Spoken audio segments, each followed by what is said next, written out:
వందే మాత్రం. నేను మీ journalist Navata. Welcome to our political.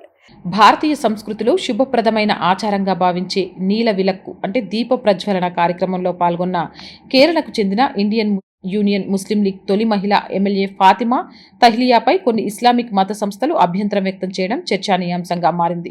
ఒక రెస్టారెంట్ ప్రారంభోత్సవ కార్యక్రమంలో ఫాతిమా తహ్లియా సాంప్రదాయ దీపాన్ని వెలిగించారు. భారతీయ సంస్కృతిలో ముఖ్యంగా హిందూ సాంప్రదాయంలో దీప ప్రజ్వలనను జ్ఞానం, శుభం, దైవత్వానికి ప్రతీకగా భావిస్తారు. అయితే ఈ కార్యక్రమంలో పాల్గొనడాన్ని కొన్ని ఇస్లామిక్ మత పెద్దలు విమర్శిస్తూ అది ఇస్లామిక్ సాంప్రదాయాలకు విరుద్ధమని పేర్కొన్నారు. సమస్తి కేరళ జమియాతుల్ ఉలామా సంస్థ ప్రతినిధులు ముస్లింలు ఇతర మతాల సాంప్రదాయాలను అనుసరించరాదని వ్యాఖ్యానించారు. సంస్థ నాయకుడు అబ్దుల్ హమీద్ ఫైజీ అంబలక్కడవు మాట్లాడుతూ దీప ప్రజ్వలన వంటి ఆచారాలు ఇస్లామిక్ బోధనలో భాగం కాదని అన్నారు.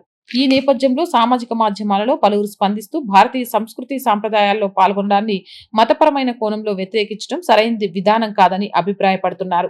భారతదేశంలో దీప ప్రజ్వలన అనేది కేవలం మతపరమైన కార్యాచరణ మాత్రమే కాకుండా అనేక ప్రభుత్వ, విద్య, సామాజిక కార్యక్రమాల్లో కూడా శుభారంభానికి ప్రతీకగా నిర్వహించబడుతుందని గుర్తు చేస్తున్నారు.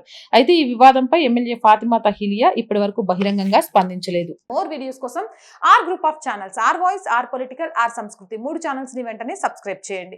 కంటెంట్ బాగుంది అనిపిస్తే లైక్ చేయండి, షేర్ చేయండి. ఆర్థికంగా ఆర్ గ్రూప్ ఆఫ్ ఛానల్స్ కి మీ సహాయం చాలా చాలా అవసరం. సహాయం చేస్తారు అని ఆశిస్తున్నాను. సహాయం చేయాలి అని అంటే సబ్స్క్రిప్షన్ పక్కనే జాయిన్ అనే బటన్ ఉంది. 1 to 5 లెవెల్స్ ఉన్నాయి. ఏదో ఒక లెవెల్లో సపోర్ట్ చేయొచ్చు. లేదా స్క్రీన్ మీద గూగుల్ పే, ఫోన్ పేతో పాటు అకౌంట్ డీటెయిల్స్ ఉన్నాయి. మీకు తోచిన సహాయాన్ని అందించండి. వ్యాపార ప్రకటనల కోసం 8328500576 నెంబర్ని సంప్రదించండి. జై హింద్, జై భారత్.